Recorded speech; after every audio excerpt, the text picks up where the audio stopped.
Hello student, welcome to हमारी academy official and my name is Zavera. कैसे आप सब, कैसे चलिए आपकी प्रिपरेशन। जितने भी हमारे एम्स के स्टूडेंट हैं, स्टोर कीपर की तैयारी कर रहे हैं, अभी आपके एग्ज़ाम का कोई अपडेट है नहीं और टाइम लगेगा। और आई होप आप सभी अपने एग्ज़ाम के प्रिपरेशन में लगे होंगे। लगातार मैं भी क्लासेस करा रहा हूँ आपकी। और मटेरियल मैनेजमेंट जैसा लगातार मैंने 3 से 4 क्लासेस का मैंने ऑलरेडी करा दिया है। इंपॉर्टेंट क्वेश्चन के जो MCQs हैं वो सारी क्लासेस मैं कवर करा रहा हूँ। आप सभी स्टूडेंट डेली बेसिस पे अपनी क्लास अटेम्प्ट करते रहिए, पढ़ते रहिए, मेहनत करते रहिए। आज की क्लास में हम मटेरियल मैनेजमेंट के रेंडमली सभी टॉपिक्स से जो इंपॉर्टेंट क्वेश्चन है, जो एग्जाम में आए हुए क्वेश्चन है, उनको आज हम लोग इस क्लास में कवर करने वाले हैं। ये very very most important question है आपके एग्जाम के पॉइंट ऑफ व्यू से। मटेरियल मैनेजमेंट का हमने यहाँ से रेंडमली क्वेश्चन लिया हुआ है जो लगातार एग्जाम में आए हुए हैं, जो मेरे हिसाब से आपके एग्जाम के लिए काफ़ी बेनिफिशियल हो सकते हैं। तो उनको आज की हम इस क्लास में कवर करने वाले हैं। ठीक है, चलिए आज की क्लास हम यहाँ पे स्टार्ट करते हैं और हम पूरा डिटेल में यहाँ पे कवर करने वाले हैं इंपॉर्टेंट MCQs जो आपके एग्ज़ाम के लिए इंपॉर्टेंट है। जितने भी स्टूडेंट जो इस क्लास को देख रहे हैं, अगर आप तैयारी करना चाहते हैं, डिटेल में पढ़ना चाहते हैं, जनरल फाइनेंशियल रूल्स हो गया आपका, फिर आपका मटेरियल मैनेजमेंट आपका हो गया, ठीक है, जित स्टोर परचेज प्रोसीड्यूर्स आपका हो गया, जितने भी जो आपके सिलेबस में है थियरी के साथ MCQs वगैरह सारी चीज़ें अगर आप पढ़ना चाहते हैं तो आप हमारी एकेडमी ऑफिशियल ऐप, ये ऐप आपको गूगल प्ले स्टोर पर मिलेगा। इस ऐप को डाउनलोड कर लीजिए, रजिस्टर कर लीजिए, लॉगिन कर लीजिए। ठीक है, पूरी तरीके से मैं कोर्स यहाँ पे रन कर रहा है आपके इस वैकेंसी के लिए। तुरंत आप ऐप पे जाइए डाउनलोड करके, और वहाँ पे जो बैच है, बैच की ज़्यादा फीस नहीं है, 249 उसकी फ़ीस है, वो आप पे करके ज्वाइन कर लीजिए। ज्वाइन कर लेंगे तो आपको लगभग सभी क्लास का नोट्स आपको मिल जाएगा, क्लास लेक्चर मिल जाएगा, एक आइडिया आपको हो जाएगा, काफ़ी चीज़ें आपके लिए आसान हो जाएंगी। ठीक है, नोट्स वगैरह सब आपको मिल जाएगा, बस आपको पढ़ना है और एग्ज़ाम में बैठना है। तो सारी चीज़ें मैंने वहाँ पे कवर करा रखी हैं, और भी इधर धीरे धीरे टॉपिक आपके कवर हो रहे हैं और लगातार मैं वहाँ पे प्रयास कर रहा हूँ आप सभी को अच्छे से अच्छा कंटेंट प्रोवाइड करा सकूँ। ठीक है, और क्लासेस में चल भी रही है, सभी स्टूडेंट के अच्छे रिस्पांस आते हैं। तो आप सभी स्टूडेंट जो लोग इस क्लास को देख रहे हैं, तैयारी करना चाहते हैं, क्योंकि बहुत अच्छी वैकेंसी है, हाथ से जाना नहीं है और सिलेक्शन लेना है। तो अगर आप पढ़ना चाहते हैं, तैयारी करना चाहते हैं, तो बैच को तुरंत ज्वाइन कर लीजिए। दिए गए नंबर पर कॉल करके इस बैच से रिलेटेड आप जानकारी। चलिए यहाँ पे हम आज की क्लास स्टार्ट करते हैं। मटेरियल मैनेजमेंट MCQs क्लास है और मोस्ट इंपॉर्टेंट क्वेश्चन है।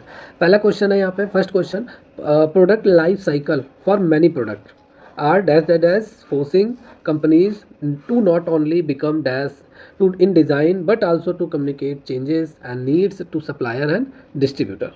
मतलब यहाँ पे कह रहा है कि जो हमारे जो प्रोडक्ट है, ठीक है, प्रोडक्ट की जो लाइफ साइकिल है, लाइफ साइकिल मतलब जीवन चक्र है, वो क्या होते रहते हैं, बढ़ते रहते हैं कि घटते रहते हैं। कोई भी अगर प्रोडक्ट है और उसकी लाइफ साइकिल मतलब उसका जीवन कितने दिन तक रहता है, घटता रहता है, बढ़ता रहता है।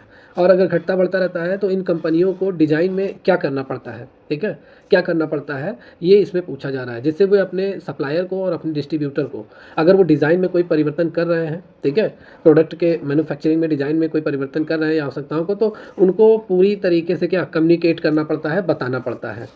थोड़ा सा लैंग्वेज का इशू होगा क्योंकि इसके क्वेश्चन ऐसे ही आपको मिलेंगे। तो देखिए यहाँ पे अगर हम बात कर लें तो जो हमारे जो प्रोडक्ट होते हैं इनकी लाइफ साइकिल क्या होती है, घटती रहती है।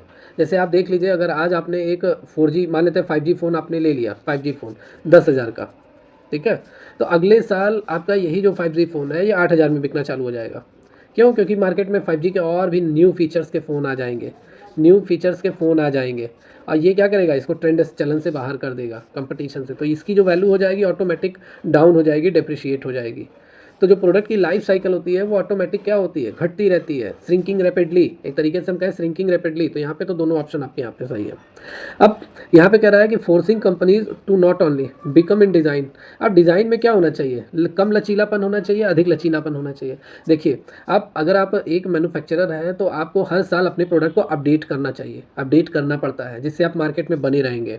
जैसे टेक्नो वाले क्या है, जो फीचर्स दे रहे हैं वही चीज़ वीवो वाले भी दे रहे हैं। क्यों? क्योंकि मार्केट में दोनों लोगों को अपना मोबाइल बेचना है, दोनों में कंपटीशन है, और जिसके फीचर्स कम रहेगा, कम फ्लेक्सिबल रहेगा, उसका मार्केट में प्रोडक्ट नहीं बिकेगा। जो ज़्यादा से ज़्यादा अपडेटेड रहेगा उसकी मार्केट में वैल्यू रहेगी। तो उस हिसाब से अगर हम देखा जाए तो कई यहाँ पे जो आपका राइट आंसर है वो ए is the right answer of this question. ठीक है, ए is the right answer of this question. मतलब कई उत्पादों को जो जीवन चक्र होता है वो तेज़ी से सिकुड़ते रहते हैं, मतलब श्रिंकिंग रैपिडली। ठीक है, उनकी लाइफ साइकिल मतलब क्या होती रहती है, डिप्रिशिएट होती रहती है, कम होती रहती है। जिससे कंपनियों को डिज़ाइन में क्या अधिक लचीलापन लाना ज़रूरी होता है, मोर फ्लेक्सिबल होना ज़रूरी होता है। और अगर वो करेंगे तो वो क्या करेंगे, वो अपने सप्लायर और डिस्ट्रीब्यूटर को इसकी जानकारी देते रहेंगे। तो ए is the right answer of this question. आइए यहाँ पे डिटेल में बात कर लेते हैं थोड़ा। देखिए shrinking rapidly and more flexible, ये तो आपका राइट आंसर हो गया, ऑप्शन ए। देखिए कई उत्पादों का जो जीवन चक्र होता है वो तेज़ी से क्या होता है, छोटा होता जाता है। मतलब जिसका मतलब है कि कंपनियों को अपने डिज़ाइन में अधिक लचीला होने की ज़रूरत है। मतलब अपने प्रोडक्ट को अपडेट करने की ज़रूरत होती है सभी कंपनियों को, मोर फ्लेक्सिबल होना पड़ता है। और आपूर्तिकर्ता और जो डिस्ट्रीब्यूटर्स होते हैं उनको बदलाव और ज़रूरतों के बारे में जल्दी से बताने की भी ज़रूरत होती है। भाई सप्लायर जो है, जो आपका माल सप्लाई कर रहे हैं, डिस्ट्रीब्यूटर हैं, आपने जो भी चीज़ अपडेट किया है उनको बताने की भी ज़रूरत होती है, जिससे आपका प्रोडक्ट क्या है, जल्दी से मार्केट में फैल जाए और बिकना चालू हो जाए।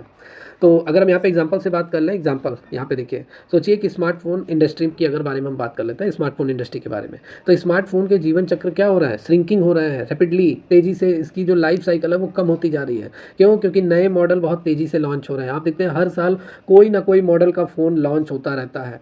आज जो आप 5G इस्तेमाल कर रहे हैं, कल वो 5G पुराना हो जाएगा, नए 5G का नया फ़ोन आ जाएगा, अपडेटेड वर्जन, हर साल या उससे अधिक। अब पुराने मॉडल जल्दी क्या हो जाएंगे, ऑब्सोलीट हो जाएंगे, चलन से बाहर हो जाएंगे, कंपटीशन से आप प्रचलित हो जाते हैं, ठीक है। और इस तेज़ी से बदलते माहौल में क्या होती है, स्मार्टफोन कंपनियों को क्या होती है, डिज़ाइन में अधिक लचीलापन रखना पड़ता है, मोर फ्लेक्सिबल होना पड़ता है। क्योंकि हर साल अगर नहीं अपडेट करेंगे कोई ना कोई चीज़, जैसे लगातार उन्हें नए फीचर, बेहतर तकनीक और सुधारों को उसको शामिल करना होता है, मोर फ्लेक्सिबल होना पड़ता है, जिससे वो क्या कर सके, कस्टमर को अपनी तरफ आकर्षित कर सके, कस्टमर की एक्सपेक्टेशन को समझ सके, उसकी अपेक्षाओं को पूरा कर सके। समझ में आया? जैसे एग्जांपल में एप्पल क्या होता है, हर साल आईफोन मॉडल लॉन्च करता है। क्यों करता है? क्योंकि हर साल नहीं अपडेट करेगा तो जो आईफोन, जो आपके एंड्रॉयड फ़ोन है वो आईफोन को पीछे कर देंगे, जिससे आईफोन की मार्केट में क्या हो जाएगी, वैल्यू डाउन हो जाएगी। तो इससे हर मॉडल का जीवन बहुत छोटा होता है। जो फ़ोन आज आप चला रहे हैं वो 1 साल बाद पुराना हो जाएगा और वो चलन से बाहर हो जाएगा। तो कंपनियाँ क्या करती है, डिज़ाइन में लचीलापन रखना पड़ता है, जिससे वे कंपटीशन में बने रहें और मार्केट की रिक्वायरमेंट के अकॉर्डिंग वो पूरा करते रहें, ठीक है। और जितने भी बदलाव होते हैं वो सप्लायर और डिस्ट्रीब्यूटर को उनके इसके बारे में सूचना देनी ज़रूरी होती है, ताकि उनके पास सही पार्ट्स और वे जल्दी उत्पादन कर सकें, ठीक है। भाई जानकारी देंगे तभी तो उनके मतलब प्रोडक्ट क्या मार्केट में पहुँचेंगे, सप्लायर और डिस्ट्रीब्यूटर के पास, वही चीज़ है, ठीक है। समझ में आया? देखिए अगर एप्पल लचीलापन नहीं रखता है, मतलब अपडेट नहीं करता है, फ्लेक्सिबल नहीं रहता है, तकनीकी बदलाव और ग्राहकों की ज़रूरतों के अनुसार कोई भी अगर एक्टिविटी नहीं करता एप्पल, तो उसके जो कंपटीटर हैं जैसे सैमसंग हो गए, गूगल से पीछे रह जाएंगे, जो अब नए मॉडल बहुत जल्दी पेश करते हैं। तो मेरे हिसाब से समझ में आ गया होगा आपको, option A is the right answer of this question. चलिए नेक्स्ट क्वेश्चन की तरफ चलते हैं। देखिए डिटेल में पढ़िए, सारी चीज़ें समझ में आनी चाहिए। 10 ही 15 क्वेश्चन पढ़िए, लेकिन ये है कि आपको समझ में आए। और मटेरियल मैनेजमेंट एक ऐसा चैप्टर है जिसमें आपको ज़्यादा थिंकिंग की ज़रूरत है, बहुत ज़्यादा सोचने की ज़रूरत है। चलिए नेक्स्ट क्वेश्चन है, all portion of material production, मतलब all portion of material production from dash to dash are considered to be the link chain under the supply chain concept. मतलब यहाँ पे क्या कह रहा है कि आपूर्ति श्रृंखला की अवधारणा के तहत जितने भी मटेरियल होते हैं वो उत्पादन के सभी हिस्से से, ठीक है, तक एक लिंक्ड चेन माने जाते हैं। लिंक्ड चेन समझ में आ रहा है, लिंक्ड चेन। यहाँ पे और भी, जैसे जो भी पोर्शन मटेरियल आप प्रोडक्शन कर रहे हैं, ठीक है, वो कहाँ से कहाँ तक जुड़े रहते हैं। तो सबसे पहले जो भी प्रोडक्शन आप कर रहे हैं मटेरियल का, वो कहाँ से तैयार होता है, रॉ मटेरियल से तैयार होता है। भाई कोई भी प्रोडक्ट है, सबसे पहले वो कच्चा माल हम लाएंगे कि नहीं लाएंगे, रॉ मटेरियल तैयार करने के लिए, और रॉ मटेरियल से वो फाइनल कस्टमर तक जब तक तैयार नहीं हो जाएंगे तब तक कस्टमर के पास कैसे पहुँचेगा। तो रॉ मटेरियल से कस्टमर के पास, ठीक है, ये लिंक जुड़ा होता है। माल, कच्चे माल से फिनिश गुड्स हम तैयार करते हैं, फिर उसे कस्टमर तक पहुंचाते हैं। तो वही इसमें है। तो इस हिसाब से तो option 4 is the right answer of this question. आपूर्ति श्रृंखला की अवधारणा के तहत उत्पादन के सभी हिस्से कच्चा माल से अंतिम ग्राहक, मतलब फाइनल कस्टमर, ठीक है, तक ये लिंक्ड चेन माने जाते हैं, जुड़े रहते हैं, ठीक है। 4 is the right answer of this question. देखिए यहाँ पे आपूर्ति श्रृंखला मतलब सप्लाई चेन की जो कॉन्सेप्ट है, अवधारणा है, वो ये कहता है कि सभी सामग्री उत्पादन के हिस्से कच्चे माल से लेकर अंतिम ग्राहक तक एक कड़ी के रूप में जुड़े रहते हैं। इसका मतलब यह है कि शुरुआत में जो रॉ मटेरियल आता है, फिर उससे जिसे उत्पादन प्रक्रिया में इसे बदला जाता है, अंतिम मतलब फिनिश गुड्स में तैयार किया जाता है, और अंत में जो प्रोडक्ट है जब तैयार हो जाता है तो अंतिम कस्टमर मतलब आपका फाइनल कस्टमर तक पहुंचा दिया जाता है। जैसे कि स्मार्टफोन एग्जांपल से देखिए, जैसे कि स्मार्टफोन बनाने की प्रक्रिया में रॉ मटेरियल जो है, कच्चा माल, एक धातु प्लास्टिक से अन्य घटकों से शुरुआत होती है, और फिर ये जो प्लास्टिक से मतलब पूरा कंपोनेंट, एक तरीके से इन सभी कंपोनेंट को जोड़कर स्मार्टफोन तैयार किया जाता है, और जिसे अंत में ग्राहक क्या करते हैं, उसे खरीदते हैं, ठीक है। तो ये चेन सर्कल है आपका। चलिए next question, to get more profit a company should, मतलब अधिक लाभ प्राप्त करने के लिए, मतलब कंपनियों को अगर ज़्यादा से ज़्यादा प्रॉफिट कमाना है तो उनको क्या करना चाहिए, क्या करना चाहिए उन्हें। Provide little customer service, provide high production cost, provide the lowest inventory investment, या प्रोवाइड हाईएस्ट डिस्ट्रीब्यूशन कॉस्ट। तो मेरे हिसाब से इसका जो राइट आंसर है वो आपका है ऑप्शन नंबर सी। ठीक है, provide the lowest inventory investment. ठीक है, कम से कम पैसे इन्वेस्ट किया जाना चाहिए अधिक लाभ कमाने के लिए कंपनियों को। तो यहाँ पे मतलब न्यूनतम इन्वेंट्री निवेश करना चाहिए सभी कंपनियों को ज़्यादा से ज़्यादा प्रॉफिट कमाने के लिए। तो option C is the right answer of this question. आज क्यों ये है, तो आइए इसको यहाँ पे डिटेल में बात कर लेते हैं। जैसे देखिए, अधिक प्रॉफिट अगर कंपनियों को कमाना है, मोर प्रॉफिट, तो इस अधिक लाभ कमाने के लिए, प्राप्त करने के लिए एक कंपनी को क्या अपनी इन्वेंट्री निवेश को क्या कम रखना चाहिए। क्यों कम रखना चाहिए? क्योंकि इसका मतलब है कि कंपनी को जितना संभव हो उतना ही कम माल स्टॉक में रखना चाहिए। भाई आप अपनी ज़रूरतों के अकॉर्डिंग ही तो माल खरीदेंगे। ज़्यादा से ज़्यादा बिजनेस आपने स्टार्ट किया और आप 1 लाख का माल खरीद के ले गए, और जबकि आपके मार्केट में जो आप माल खरीद के लाए हैं वो अभी ट्रेंड में नहीं है, तो जाहिर सी बात है आपने ज़्यादा स्टॉक रख लिया है। तो पहले तो आप अपना मतलब कॉस्ट ही निकालेंगे 1 लाख, फिर कहीं प्रॉफिट वगैरह अपना देखेंगे। ठीक है, तो वही चीज़ कह रहा है कि कंपनी को जितना संभव हो उतना कम माल स्टॉक में रखना चाहिए। और अगर आपने ज़्यादा माल खरीद लिया है तो भाई अधिक खर्च ना करें, जिससे कैश फ्लो क्या हो, बेहतर हो। और जब इन्वेंट्री कम होती है तो क्या होती है, लागत भी कम आती है। भाई 10,000 का माल खरीदेंगे और यहाँ 1 लाख का माल खरीद रहे हैं, तो आपके जेब से 1 लाख जा रहा है, यहाँ 10,000 जा रहा है। तो जाहिर सी बात है 1 लाख का माल खरीदेंगे तो इसके रख रखाव पे भी खर्चा आएगा आपका, और यहाँ 10,000 के माल पे ज़्यादा नहीं आएगा, तो खर्चे कम आएंगे, कैश फ्लो भी इसमें क्या होगा, इफेक्टिव होगा, प्रभावित होगा। तो वही सारी चीज़ें हैं। कम पैसा इन्वेस्ट करेंगे तो अधिक लाभ आप कमा सकते हैं। भाई जैसे 10,000 का माल आपने खरीदा, बेच दिया आपने, प्रॉफिट कमाया, फिर जाइए आप फिर मार्केट में फिर माल खरीदिए, फिर बेचिए। ठीक है, तो वही चीज़ है इसमें। अगर यहाँ पे एग्जांपल से देखिए, अगर कोई कंपनी बहुत अधिक उत्पाद मतलब स्टॉक करती है, तो सबसे पहले उसे उन उत्पादों को स्टोर करने, बनाए रखने, समय समय पर जांचने के लिए क्या उसे अतिरिक्त खर्चा करना पड़ता है उस कंपनी को। इसलिए जब कंपनी अपने इन्वेंट्री निवेश को कम रखती है तो उसकी जो एडिशनल जो कॉस्ट है, एडिशनल कॉस्ट मतलब जो प्रोडक्ट आपने मंगाया उसे आप गोदाम में रखेंगे, स्टोर करेंगे, समय समय पे उस पर मतलब जांचेंगे, देखेंगे, और बहुत ज़्यादा उसमें मतलब जो लागतें आएंगी, खर्चे आएंगे, तो वो सारे खर्चे आपके बचेंगे अगर आप कम स्टॉक रखते हैं, और जिससे ज़्यादा लाभ आप कमा सकते हैं। ओके, या option 4 is the right answer of this question. Next question है, finance must keep investment and cost low, this can be done by. मतलब कह रहा है यहाँ पे जो वित्त है, ठीक है, वित्त फाइनेंस को निवेश और लागत को कम रखना चाहिए। वित्त को निवेश और लागत को कम रखना चाहिए, इसे डैश द्वारा किया जा सकता है। ठीक है, तो यहाँ पे कह रहा है कि finance must keep investment and cost low और this can be done by. तो इसमें क्या होना चाहिए भाई, वित्त को निवेश मतलब इन्वेस्टमेंट के तौर पर और लागत को कम रखना चाहिए। तो इसीलिए बी आंसर यहाँ पे सही है। इससे संयंत्रों और गोदामों की संख्या को घटाना, ठीक है, घटाया जाना चाहिए। संयंत्रों और गोदामों की संख्या को घटाना द्वारा किया जा सकता है। तो option B is the right answer of this question. आइए इसको यहाँ पे हम डिटेल में बात कर लेते हैं। तो देखिए, वित्त को मतलब फाइनेंस को to keep investment and cost of finance low, मतलब इन्वेस्टमेंट आप रखिए मार्केट में। अगर आप बिजनेस कर रहे हैं, मतलब बिजनेस कर रहे हैं, तो इन्वेस्टमेंट आपको करना पड़ेगा, कीजिए, लेकिन अपने प्रोडक्ट की जो कॉस्ट है उसको कम रखना पड़ेगा आपको। ठीक है, कम रखने के लिए कंपनियों को क्या संयंत्रों और गोदामों की संख्या घटानी चाहिए। इसका मतलब है कि कम संयंत्रों मतलब fewer plants and warehouse और गोदामों को होने वाला जो खर्च है वो कम होगा, जिससे कंपनियों को अपने निवेश संचालन लागत को नियंत्रित करने में मदद मिलती है। भाई वही है कि ज़्यादा से ज़्यादा आप मतलब क्या फीवर प्लांट्स, ज़्यादा प्लांट्स आप ना लगाएं, ज़्यादा गोदाम वगैरह ना रखें, जिससे जो खर्चे हैं वो कम आएंगे, इन्वेस्टमेंट आप ज़्यादा रखिए। तो वही सारी चीज़ें इसमें कह रही हैं क्वेश्चन में। तो B is the right answer of this question. Next question है, today the concept of manufacturing stress and need to supply customer what with they want and what they want it and keep investors at our dash। तो option है TQM maximum, second है 6 sigma maximum, JIT dash minimum, या ISO 9000 minimum. मतलब कह रहा है कि आज के जो समय में, ठीक है, आज के समय में डैश निर्माण के सिद्धांत जो होते हैं वो ग्राहकों की इच्छाओं के अनुसार और उनकी इच्छा के समय आवश्यक चीज़ों की आपूर्ति करने पे जोर देता है और इन्वेंट्री को रखने पे जोर देता है। तो देखिए कौन सी यहाँ पे मटेरियल मैनेजमेंट की टेक्निक यहाँ पे अप्लाई होगी। तो मैंने आपको पढ़ाया था JIT सिस्टम, मैंने आपको पढ़ाया था JIT technique, just in time. जब आपको उत्पादन की ज़रूरत हो तभी आप प्रोडक्शन करवाइए। ठीक है, जैसे माल बिकने वाला है, ज़रूरत पड़ गया तो ज़रूरत के समय ही आप उसका प्रोडक्शन करवाइए। तो JIT टेक्निक है ये, मटेरियल मैनेजमेंट को मतलब मटेरियल को मैनेज करने का एक इंपॉर्टेंट टेक्निक है। तो आज के समय में JIT, ठीक है, JIT जो टेक्निक है ये निर्माण के सिद्धांत और ग्राहकों की इच्छाओं के अनुसार उनकी इच्छा के समय आवश्यक चीज़ों की आपूर्ति करने पर जोर देता है और इन्वेंट्री को क्या न्यूनतम रखने पर जोर देता है।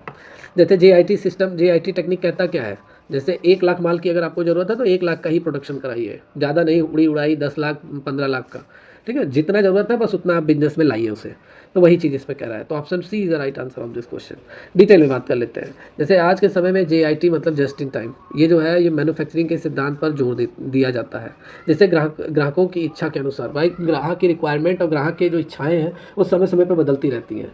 आज से 5 साल पहले आप चले जाइए तो कीपैड वाले मोबाइल चलते थे, कीपैड वाले मतलब बटन वाले आपके चलते थे। 5 से 6 साल 10 साल आप चले जाइए तो यही चलते थे और लोगों की इच्छाएँ भी उतनी तक सीमित थी, लिमिट थी। लेकिन अब क्या है, अब टच वाला फ़ोन आ गया है और 5G आ गया है, नए नए फीचर्स आ गए हैं, इंटरनेट की दुनिया भी बड़ी हो गई है। तो कस्टमर की इच्छाओं के अनुसार आप क्या करेंगे, उन चीज़ों की आपूर्ति करेंगे, सप्लाई करेंगे। और साथ ही इस सिद्धांत में क्या बताया गया है जस्ट इन टाइम में, कि इन्वेंट्री को न्यूनतम रखिए जिससे आप कम घाटे में बने रहें। भाई मार्केट में कुछ चीज़ें पुरानी होती हैं, कुछ चीज़ें अपडेट होती जाती हैं। तो जाहिर सी बात है जो चीज़ें अपडेट नहीं हो रही हैं, पुरानी हो गई हैं, वो मार्केट से बाहर हो जाएंगी। और ज़्यादा अगर आपने स्टॉक रख लिया है तो जाहिर सी बात है आपको घाटा होगा। इसीलिए JIT टेक्निक बोलता है कि न्यूनतम रखने पर जोर दिया जाता है ताकि ज़्यादा माल स्टॉक ना हो और लागत भी कम रहे। क्लियर? या जैसे यहाँ पे एग्जांपल से अगर हम बात कर लें, मान लीजिए एक कार निर्माण कंपनी है, वो JIT प्रणाली का JIT सिस्टम को फॉलो कर रही है, ठीक है? और इस कंपनी का जो उद्देश्य है, ऑब्जेक्टिव्स हैं कि कारों के लिए जो सभी ज़रूरी पार्ट्स हैं, जैसे इंजन हो गया, टायर हो गया, डोर पैनल हो गया, इन सभी को ठीक समय पर कार असेंबली लाइन पर पहुँचे।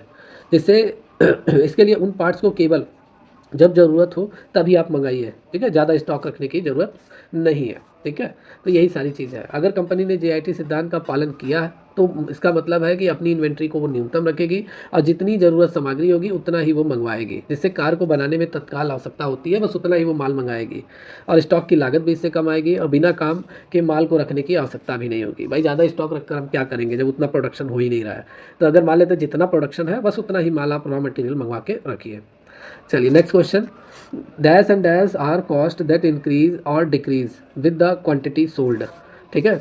मतलब कह रहा है कि डैश और डैश, मतलब यहाँ पे कह रहा है कि डैश एंड डैश वे लागतें हैं जो बेची गई मात्रा के साथ घटती बढ़ती जाती हैं। तो कौन सी ऐसी कॉस्ट है, ऐसी कौन से खर्चे हैं जितना ज़्यादा से ज़्यादा आप सेल करेंगे, ठीक है? जितना से ज़्यादा आप सेल करेंगे उतना वो लागतें बढ़ेंगी, जितना कम सेल करेंगे वो लागतें कम होंगी। तो यहाँ पे आंसर आपका सही है, direct labour and direct material, ठीक है? मतलब direct labour and direct material जो है वो आपका, ये एक ऐसे खर्चे हैं, ये ऐसी लागत है जो इंक्रीज़ होती है, डिक्रीज़ होती है आपकी क्वांटिटी के आधार पे कितना माल आप सेल कर रहे हैं, ठीक है? तो बी आंसर यहाँ पे सही है। अब ये होते क्या है, इनको भी ज़रा हम थोड़ा डिटेल में बात कर लेते हैं। तो देखिए, डायरेक्ट लेबर और डायरेक्ट मटेरियल ये ऐसी कॉस्ट होती है जो बेची गई मात्रा के साथ घटती बढ़ती जाती है। जैसे अगर आप ज़्यादा माल उत्पाद तैयार कराते हैं, ज़्यादा प्रोडक्शन आप कराते हैं तो अधिक लेबर की ज़रूरत होगी। भाई डायरेक्ट लेबर क्या, जो सीधा प्रोडक्शन कार्य में लगे रहते हैं, माल को तैयार करते हैं। अगर आप 100 यूनिट माल तैयार करा रहे हैं तो मान लेते हैं 10 लेबर से काम चल जाएगा। अगर आप 1000 यूनिट माल तैयार करा रहे हैं तो जाहिर सी बात है आपको 50 या 100 लेबर की ज़रूरत होगी, ठीक है? तो जितना ज़्यादा से ज़्यादा आप माल तैयार कराएंगे उतने ही ये खर्चे बढ़ते जाएंगे, ठीक है? अधिक श्रम की ज़रूरत होगी। और अगर आप 100 यूनिट माल तैयार करा रहे हैं तो रॉ मटेरियल 100 यूनिट के बराबर लगेगा। अगर आप 1000 यूनिट माल तैयार करा रहे हैं तो जाहिर सी बात है रॉ मटेरियल ज़्यादा लगेगा, सामग्री की आवश्यकता बढ़ती जाएगी। अगर आप कम उत्पाद बनाते हैं तो ये डायरेक्ट मटेरियल जो है ये कम खर्चे आएंगे। समझ में आया आपको? तो एक फैक्ट्री में अगर ज़्यादा मोबाइल बन रहे हैं तो ज़्यादा श्रमिक लगेंगे, डायरेक्ट लेबर ज़्यादा लगेगा, इसकी ज़्यादा ज़रूरत होगी और ज़्यादा सामग्री मतलब मटेरियल भी ज़्यादा लगेगा, जैसे चिप्स, स्क्रीन, इन सब का ज़्यादा प्रयोग होगा। समझ में आया? तो यहाँ पे आंसर आपका B is the right answer of this question, direct labour and direct material. चलिए next question is the capability, next question है dash is the capability of manufacturing to produce goods and services, capacity, priority, planning and control. तो मतलब क्या कह रहा है, कह रहा है कि उत्पादन की वह क्षमता, डैश मतलब ऐसा कौन सा इसमें है ऑप्शन, ठीक है, जो उत्पादन की वह क्षमता जो माल एवं सेवाएं उत्पन्न करने की क्षमता रखती है। तो देखिए जितनी आपकी कैपेसिटी होगी उतना ही ज़्यादा से ज़्यादा आप माल तैयार करेंगे, ठीक है? तो कैपेसिटी ही है एक ऐसी कैपेबिलिटी है मैन्युफैक्चरिंग की जिससे हम गुड्स एंड सर्विसेज क्या करते हैं, प्रोड्यूस करते हैं। तो capacity is the right answer of this question. थोड़ा यहाँ और भी डिटेल में बात कर लेते हैं। जैसे जो कैपेसिटी है, क्षमता जो है आपकी, यह वह उत्पादन क्षमता है जो किसी कंपनी या कारखाने में माल और सेवाएं उत्पन्न करने की कैपेसिटी रखती है। इसका मतलब है कि अगर कंपनी ने निर्धारित कर लिया कि उसे 1000 माल तैयार करना है और कंपनी की कैपेबिलिटी भी इतनी है कि वो पर डे 1000 माल तैयार करा रही है, तो जाहिर सी बात है, ठीक है, ये उसकी कैपेबिलिटी है, वो इतना माल और सेवाएं तैयार कर रही है। जैसे कंपनी या कारखाना जितनी मात्रा में उत्पाद बना सकती है या जितनी सेवाएं प्रदान करती है वो उसकी क्या होती है, उत्पादन क्षमता होती है, ठीक है, प्रोडक्शन कैपेबिलिटी उसकी होती है, कैपेसिटी होती है। जैसे एक कार निर्माण कंपनी जो है वो प्रति वर्ष हर साल 50,000 कार बनाने की क्षमता रखती है। तो इसका मतलब हम ये समझें कि कंपनी क्या है, हर साल 50,000 कार उत्पादन क्षमता में वो क्या है, सक्षम है पूरी तरीके से, ठीक है। और जो उसकी क्या है, जो कि उसकी उसकी प्रोडक्शन कैपेसिटी है, जो उसकी उत्पादन क्षमता है। तो यहाँ पर आपका A is the right answer of this question, ठीक है। चलिए नेक्स्ट क्वेश्चन। नेक्स्ट क्वेश्चन है, dash is the responsible for analysing the marketplace and deciding the forms response and the markets to be serve the products supplied and deserve level of customer services. Marketing, finance, production, engineering. मतलब question एक बार और हिंदी में भी देख लेते हैं। जैसे डैश बाजार स्थान का विश्लेषण करने, मतलब मार्केट का अगर हम मार्केट प्लेस का अगर हम एनालाइज करते हैं, ठीक है। और कंपनी क्या करती है, प्रतिक्रिया सेवा प्रदान करने वाले बाजारों, आपूर्ति किए जाने वाले उत्पादों और कस्टमर की सेवा के वांछित स्तरों का निर्धारण करने के लिए जिम्मेदार है। भाई कंपनी अगर माल सेल कर रही है तो वो सबसे पहले क्या करेगी, मार्केटिंग, मार्केट की व्यू को देखेगी ना, बाजार में चल क्या रहा है, ठीक है। तो option A is the right answer of this question. Marketing के बारे में वो सोचेगी, जो भी प्रोडक्ट कंपनी सप्लाई कर रही है कस्टमर तक, वो सबसे पहले मार्केट में जाएगी और वहाँ पे जाके वो रिव्यू लेगी अपने प्रोडक्ट का, ठीक है। कुछ कमी है तो उसको अपडेट करेगी, और वही है, सेलिंग बढ़ाने के लिए मार्केटिंग नॉलेज रहना ज़रूरी है। तो विपणन बाजार जो होता है ये एक ऐसा स्थान है जहाँ पे हम क्या करते हैं, अपने कंपनी के प्रोडक्ट की के प्रति लोगों का प्रतिक्रिया देखते हैं। हम जो सर्विसेज प्रोवाइड करा रहे हैं, जो सप्लाई करा रहे हैं जिस गुड्स का, वो कस्टमर को सेटिस्फेक्शन मिल रहा है कि नहीं मिल रहा है, ठीक है। तो उसके निर्धारण के लिए हम क्या मार्केटिंग करते हैं। तो option A is the right answer of this question. मतलब विपणन जो है, मार्केटिंग है, एक ऐसा डिपार्टमेंट है जो बाजार स्थान का विश्लेषण करता है, मार्केट प्लेस को एनालाइज करता है कि कंपनी की प्रतिक्रिया सेवा प्रदान करने वाले बाजारों, आपूर्ति किए जाने वाले उत्पादों और ग्राहक सेवा के वांछित स्तरों का निर्धारण करता है। इसका काम यह सुनिश्चित करना है कि कंपनी अपने उत्पादों और सेवाओं को सही तरीके से कस्टमर तक पहुंचाए और आवश्यकता अनुसार अपनी रणनीतियाँ भी सेट करे। समझ में आया, मार्केट, ठीक है। A is the right answer of this question. Next question है, dash must satisfy the demand of market place. मतलब डैश बाजार के स्थान की मांग को पूरा करना चाहिए, और it does so by using plants, machinery, equipment, labour and material as efficiently as possible. और ये जो है, ये संयंत्रों, मशीनरी, उपकरण, श्रम सामग्रियों का उपयोग करके इसे यथासंभव प्रभावी ढंग से करता है। तो क्या होना चाहिए answer, marketing, finance, production, engineering. तो क्या सेटिस्फाई करेगा बाजार की डिमांड को, मतलब बाजार के स्थान की मांग को पूरा करना चाहिए। तो क्या विपणन, वित्त, मतलब फाइनेंस, प्रोडक्शन, इंजीनियरिंग, क्या आंसर होना चाहिए, ठीक है। तो यहाँ आंसर जो है वो आपका C is the right answer of this question. मतलब जो प्रोडक्शन है आपका, उत्पादन जो है, उत्पादन को बाजार के स्थान और मांग को पूरा करना चाहिए। भाई जिस मार्केट में आप 100 यूनिट माल सेल कर रहे हो और यहाँ आपका एक दिन में ही पूरा बिक जा रहा है, तो जाहिर सी बात है आपको मोर प्रोडक्शन की ज़रूरत होगी, क्योंकि आपके प्रोडक्ट की डिमांड इस मार्केट में ज़्यादा है, ठीक है। तो प्रोडक्शन जो है ये सेटिस्फाई करता है डिमांड ऑफ मार्केट प्लेस, इस बाजार के स्थान, मतलब मार्केट प्लेस की डिमांड को पूरा करना चाहिए। जैसे देखिए और डिटेल में बात कर लेते हैं। जैसे आप 3 एरिया में गए, ए एरिया, बी एरिया, सी एरिया। यहाँ हाई प्रोफाइल के लोग रहते हैं, तो यहाँ आप 1 यूनिट अगर माल जो है आपका वो 1,000 रुपये में बेचेंगे तो यहाँ के लोग ले लेंगे, खरीद लेंगे, कोई दिक्कत नहीं है। यहाँ पे आपको हाई वैल्यू वाले प्रोडक्ट अगर आप यहाँ पे लॉन्च कर रहे हो बेचने के लिए, तो यहाँ कोई दिक्कत नहीं है, ठीक है। बी एंड सी वाले में जो है, यहाँ मिडिल फैमिली के लोग रह रहे हैं, तो जाहिर सी बात है यहाँ आप जो कॉस्ट है आपकी, मतलब आपकी जो मतलब जो आपका प्रोडक्ट है उसकी कॉस्ट अगर ज़्यादा है, तो जाहिर सी बात है वो यहाँ पे दिक्कत होगा, आपका माल सेल नहीं होगा। तो वही कह रहा है कि मार्केट प्लेस की ज़रूरतों के अकॉर्डिंग आपको देखना पड़ेगा। यहाँ मिडिल फैमिली के लोग हैं, तो यहाँ के लोग कम पैसे में, ठीक है, कम पैसे में अच्छी चीज़ों के बारे में सोचते हैं कि कम पैसे में अच्छा माल मिल जाए। तो आप इन्हीं के रिक्वायरमेंट के अकॉर्डिंग ही माल का प्रोडक्शन करेंगे, गुड्स का प्रोडक्शन करेंगे। समझ में आया आपको, ठीक है। ऐसे जगह चले जाइए जहाँ मिडिल फैमिली के लोग हैं, और वहाँ पर आप जाके ज्वेलरी की शॉप आपने खोल लिया जहाँ पर लेने वाला कोई नहीं है, और आप वहाँ खोल लिया आप जाके, तो जाहिर सी बात है वो आपकी कंपटीशन नहीं कर पाएगा, वहाँ पर आप टिकी नहीं पाएंगे। तो प्रोडक्शन आप ऐसा कीजिए जो वहाँ के लोगों की ज़रूरतों के अकॉर्डिंग हो, तो उस हिसाब से आपका production is C is the right answer of this question. देखिए यहाँ डिटेल में देखिए, जैसे प्रोडक्शन जो है वो बाजार के स्थान मांग को पूरा करना चाहिए। ये संयंत्रों, मशीनरी, उपकरण, श्रम सामग्री का उपयोग करके यथासंभव प्रभावी ढंग से करता है। इसका मतलब जो प्रोडक्शन डिपार्टमेंट है वो यह सुनिश्चित करता है कि कंपनी की उत्पादकता सही और कुशल तरीके से बढ़े, जिससे कस्टमर की मांग को सही समय पे और सही क्वालिटी उन्हें प्रोडक्ट प्रोवाइड किया जा सके, ठीक है। या समझ में आया। जैसे मान लेते हैं अगर एक कंपनी है जो स्मार्टफोन बनाती है और उसे बाजार की बढ़ती मांग को पूरा करना है, मार्केट में बहुत सारे उसके कस्टमर हैं, तो कंपनी सबसे पहले ये सुनिश्चित करेगी कि उसके पास उत्पादन के लिए सभी संसाधन, जैसे क्या संयंत्र है, मशीनरी है, लेबर चार्जेस है, मटेरियल है, ये सभी उसके पास उपलब्ध है, जिससे वो कस्टमर की मांग को समय पे वो पूरा कर सके। जैसे यदि स्मार्टफोन की मांग अचानक अगर बढ़ जाती है, तो प्रोडक्शन डिपार्टमेंट को ये सुनिश्चित करना चाहिए कि जो संयंत्र और मशीनरी तैयार है, ताकि अधिक स्मार्टफोन वो बनाए जा सके। पर्याप्त श्रम, अगर कंपनी के पास ज़्यादा लेबर है तो जाहिर सी बात है असेंबली लाइन पर काम करने वाले श्रमिक, ठीक है, ज़्यादा से ज़्यादा प्रोडक्शन करेंगे। आवश्यक सामग्री जैसे स्क्रीन, चिप्स, बैटरी अगर उसके पास समय से उपलब्ध है तो प्रोडक्शन डिपार्टमेंट ज़्यादा से ज़्यादा मैन्युफैक्चरिंग करेगा, तैयार करेगा माल। तो वही सारी चीज़ें, ठीक है। चलिए next question. The dash is a plan for production of individual and items, MPS, JTS, JIT, MRP second या MRP। कह रहा है कि व्यक्तिगत अंतिम वस्तुओं के उत्पादन के लिए एक योजना है, ठीक है। तो यहाँ पे आपका ऑप्शन क्या सही है? Option A is the right answer of this question, MPS, ठीक है। मतलब मास्टर प्रोडक्शन शेड्यूल। MPS का full form master production schedule. ये एक ऐसा प्लान है जो इंडिविजुअल, व्यक्तिगत तौर पर प्रोडक्शन, उस आइटम के प्रोडक्शन से जुड़ा हुआ है। तो option A is the right answer of this question. यहाँ डिटेल में बात कर लेते हैं। जैसे मास्टर MPS है क्या? MPS मास्टर प्रोडक्शन शेड्यूल, ये व्यक्तिगत अंतिम वस्तुओं के उत्पादन के लिए एक योजना है। इसका मतलब है कि यह योजना यह निर्धारित करती है कि किस समय पर कितनी मात्रा में किस उत्पाद का निर्धारण किया जाए, जिससे कस्टमर की मांग को पूरा किया जा सके, ठीक है। पर्सनली हम डिसीजन ले सकते हैं। तो ये MPS आपका प्लान है, ठीक है। जैसे एक कंपनी क्या लैपटॉप बनाती है तो वो अपने उत्पादों का उत्पादन करने के लिए एक सबसे पहले एक प्लानिंग करती है, ठीक है। और इस कंपनी में MPS मतलब आपका मास्टर प्लानिंग शेड्यूल इस्तेमाल किया जाता है, जिससे यह निर्धारित होता है कि अगले महीने कितने लैपटॉप बनाए जाएंगे, किस मॉडल को प्राथमिकता हम देंगे, ठीक है, और प्रेफरेंस देंगे, और जिससे उत्पादन के लिए सभी घटक क्या होंगे, क्या क्या कंपोनेंट यूज़ होंगे। अगर कंपनी को अगले महीने में 1000 लैपटॉप बनाने हैं तो फिर MPS सिस्टम वो अप्लाई करेगी।